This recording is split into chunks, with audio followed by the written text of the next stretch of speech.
eu estou aqui justamente para fazer um convite para vocês, espero que vocês aceitem, todos vocês. Sabe o que é? Vocês vão ver um vídeo sobre AIDS. Eu sei, é um tema polêmico, mas é muito importante.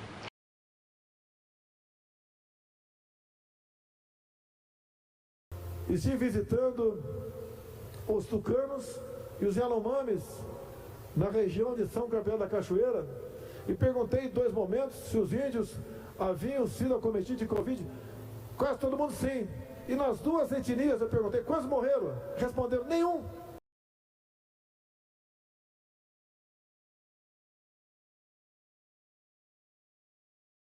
Bom, meu nome é Celso Cury, eu sou jornalista.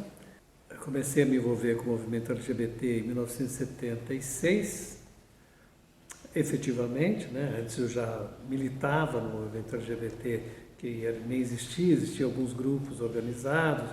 E eu acabei criando uma coluna no jornal Última Hora, que era o jornal que eu trabalhava.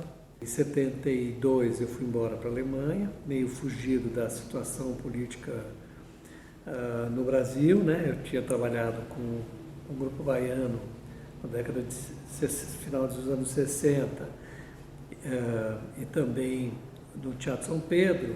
Aí eu entrei em contato com a realidade do movimento LGBT fora do Brasil, né? Já tinha acontecido Stonewall, a Alemanha já estava muito à frente das coisas, já começava a se desenhar um respeito maior pelas diferenças, né? We come together tonight to celebrate 50 years of revolution, 50 years of freedom fighting, 50 years of blood, sweat and tears. Can I get an amen? Aí eu vi o primeiro-ministro falando na rádio ou na televisão, já não me lembro onde foi exatamente, mas dizendo que se você é homossexual e está sendo perseguido, está sendo maltratado ou está sofrendo um tipo de violência, procura a polícia, que a polícia está aí para te defender. A gente está muito acostumado com a polícia que coíbe, até hoje no Brasil. Ela é truculenta, ela é mal treinada, mal paga, tem um monte de questões aqui no Brasil. E lá o cara vai para a polícia e ele é bem pago, bem informado, né? Então, essas diferenças são fundamentais. Me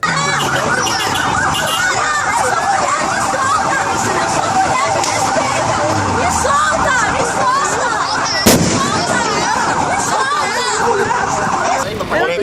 Bora, eita, Babi. Eita. Bora aí. É isso aí. Vai tomar no cu, pô. No Brasil se falava muito pouco no movimento gay. Se falava dos homossexuais, se falava ainda homossexualismo, não se falava homossexualidade, né? Porque ainda era doença, a doença só deixou de ser doença bem pra cá, né? Acho que é na década de 80, né? E aí eu sugeri fazer uma coluna gay. Eu trabalhava no jornal Última Hora, trabalhava na Neide Martins, que hoje mora em Barcelona, Plínio Marcos e eu. E a gente combinou de fazer uma página, uma coluna machista, que o Plínio iria escrever, uma coluna feminista, que a Neide Martins ia escrever, e uma coluna que falasse de homossexualidade, do movimento gay. E pela situação, quer dizer, que seria a coluna que estaria no meio, né? Então, mas naquele momento tinha os jogos da loteria, que também falava, não ganhava um nem o outro, dava o quê? Coluna do meio. Quando não era uma coisa nem outra, era coluna do meio. Se fez muita brincadeira com a situação da coluna do meio e a utilização desse nome para falar dessa coisa que era naquele momento considerado híbrido, né? Você tinha homem, mulher e homossexuais. Hoje em dia, a gente precisaria de uma coluna super extensa, porque são, né, a questão de gênero é outra coisa hoje, né? A gente entende melhor. Claro que tudo isso já estava aí, mas a gente não sabia nem como chamar isso, como lidar com isso. Claro que a gente não precisa entender totalmente, mas precisa aprender a respeitar e escutar. Que eu acho que esse aqui é o fundamental, né?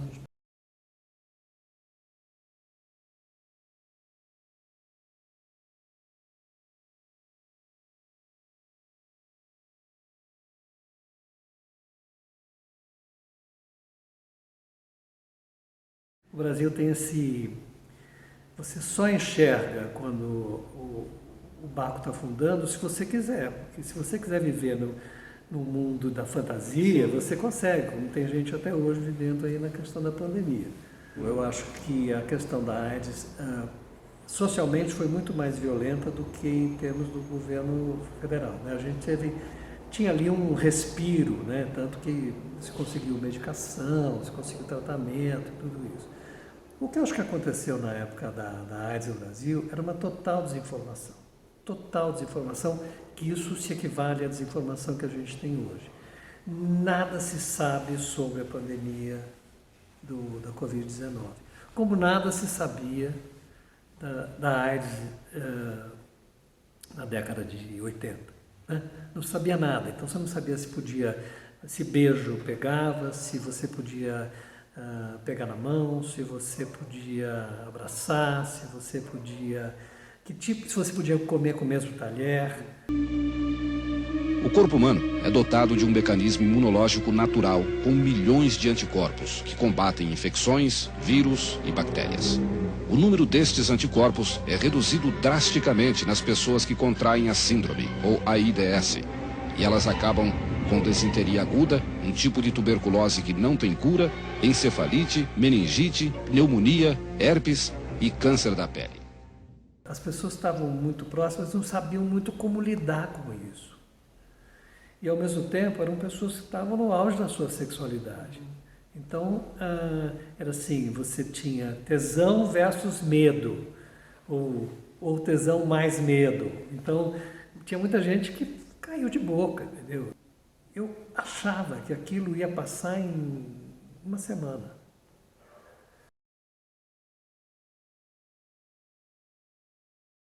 Até que eu comecei a ver morrer as pessoas.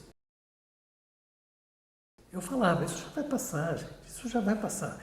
Claro, eu tinha 20 e poucos anos. Eu queria que passasse, porque eu queria me divertir, né, na realidade. Queria muito que passasse.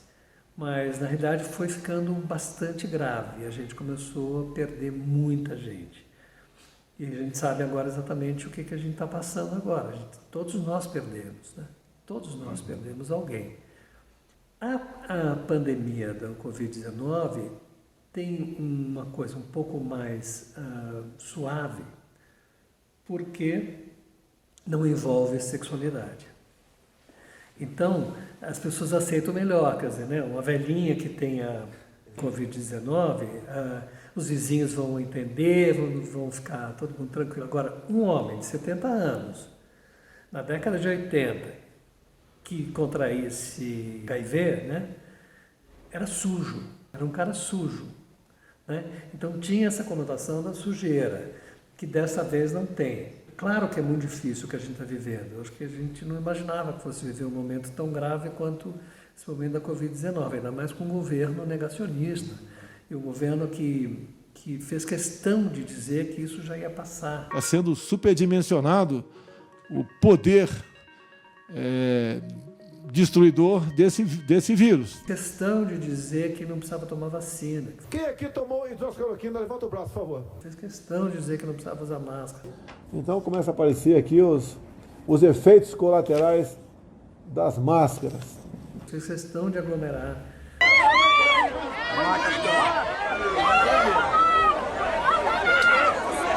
Que fez, né, questão de dizer, colocar pessoas contra outras pessoas, né, os trabalhadores mais humildes terem que trabalhar presencialmente, pegar metrô e pegar tudo isso, sem estar protegido, sem ter a proteção do governo. Se na década de 80 a desinformação levava a situações muito desagradáveis, assim, de amigos que se afastavam, que não queriam mais saber de pessoas que estavam infectadas, porque tinham medo. Eu tinha um medo e também tinha culpa no cartório, entendeu? Porque todo mundo estava numa boa, né? Fazendo sexo tranquilamente, de todas as maneiras, né? Como uma pessoa preferisse, e de repente aparece essa história, né? Então tinha muita questão do medo. Hoje em dia, eu acho que é um erro mais político, hoje em dia, do que o problema da pandemia. A pandemia está aí, a gente vai ter que enfrentar, passa essa, vai ter outra. Mas se a gente tiver um governo melhor, a gente vai ser mais tranquilo. Sim. A gente viveu 2 momentos graves ao mesmo tempo. A gente não teve tempo, a gente teve um governo negacionista, fascista, e a pandemia. A gente teve 2 inimigos, a gente teve que se dividir entre 2 inimigos, entendeu?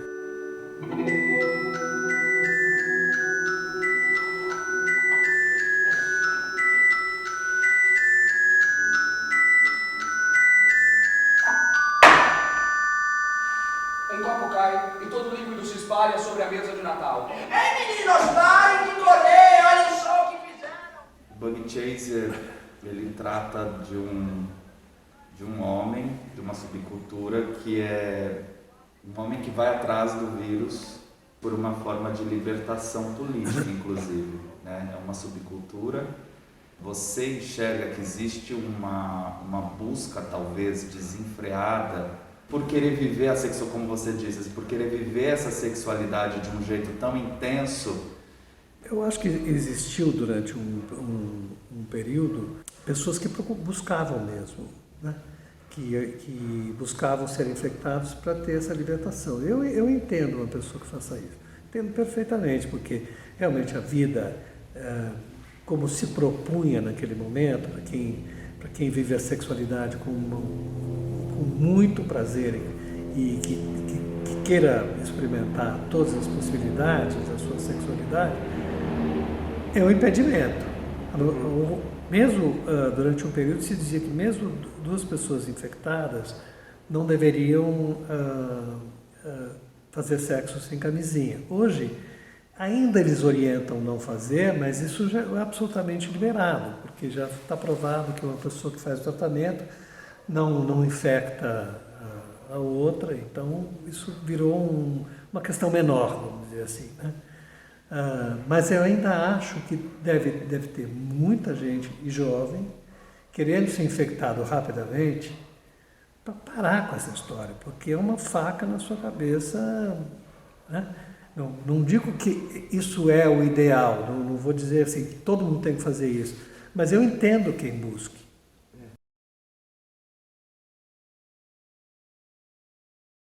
O problema da Covid-19 é que ela tem essas mutações e já ficou provado que se você pega uma vez, você fica com uma defesa por um tempo muito curto e você pode ser contaminado uma segunda vez.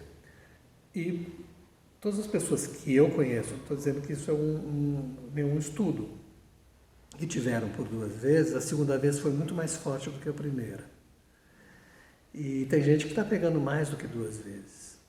Imagina na década de 80, você chegava para um médico, por mais que fosse infectologista, e aparecesse com um problema de HIV, o cara se borrava, entendeu? Porque era uma questão que ele não conhecia, ele se borrava por isso, não era medo do contágio ou coisa parecida, que também existia, mas porque ele não entendia aquilo que estava acontecendo e não tinha informação suficiente para lidar com aquilo, né? Hoje em dia os tratamentos de HIV são tranquilos, tem vários tratamentos que são adaptados a vários tipos de pessoas, né? Dependendo da adesão de cada um à medicação. E o Covid-19 não tem isso, você toma vacina e você pega. Ninguém ainda falou sobre os efeitos colaterais dela, né? Tem gente, por exemplo, que teve e que não anda mais. Tem gente que teve e que não tem mais memória. Nada se sabe da Covid-19.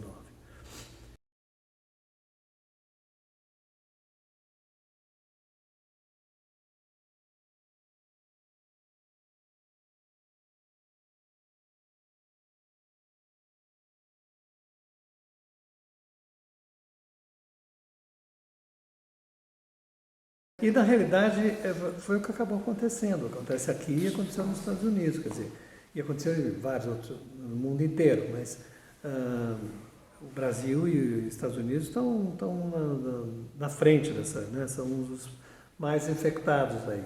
E com posturas muito parecidas, né? Com posturas neoliberais, que o dinheiro é mais importante do que a vida. Né? É isso que não dá mais. Eu acho que a pandemia chega no momento, que a AIDS também chegou no momento de dar uma sacudida na sociedade. E a pandemia também chega no outro momento de sacudir a sociedade para deixar claro o que é mais importante, a grana ou a vida. Porque o progresso vai te levar ao seu extermínio. Na realidade é um pouco isso. O progresso desenfreado vai levar ao extermínio. Os grandes pensadores têm falado a respeito disso. Né? É o momento de retardar esse progresso. As pessoas te levam a ficar preso nessa vidinha medíocre, né? E não viver todo o seu desejo. Né? Seu desejo não só sexual, seu desejo como criatura, como criador.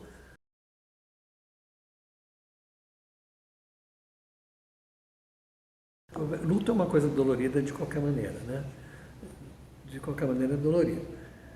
A questão do HIV foi um luto muito complicado, porque era, primeiro, não podia, os caixões são fechados, né? Era um monstro. O cara morria de HIV e era tratado como um lixo mesmo. Então era dolorido porque os amigos se afastavam, as famílias tinham vergonha. As famílias expulsavam os parceiros das pessoas que morriam. Então, era um luto dolorido nesse sentido, porque não era agregador. Né? Ele não era agregador por desconhecimento, por preconceito, por várias razões. No caso da Covid-19, eu acho que o dolorido é que a gente aprendeu, desde a década de 80, a se relacionar, a se abraçar, a gente voltou a se abraçar, voltou a se relacionar e se juntar. E aí você acaba na Covid-19 que te proíbe de tudo isso. Então, quer dizer, o luto no momento da Covid-19 é dolorido porque você não tem o direito de sentir essa perda, de se despedir da pessoa que está indo embora. É tudo muito escondido, né? Porque todo mundo está com muito medo. As pessoas querem que tudo volte ao que era. E nunca mais vai voltar ao que era. Não vai voltar antes da história da AIDS, por exemplo. Ela veio, modificou uma série de coisas, hoje é uma outra realidade. As pessoas estão vivendo pós-HIV. Está todo mundo aí, as pessoas continuam se relacionando, continuam namorando, continuam casando. Isso tudo está basicamente resolvido. Levou muito tempo, mas está basicamente resolvido. Na questão da Covid-19, a gente vai ter que ver o que vai acontecer, né? Quais são os verdadeiros efeitos colaterais dessa pandemia.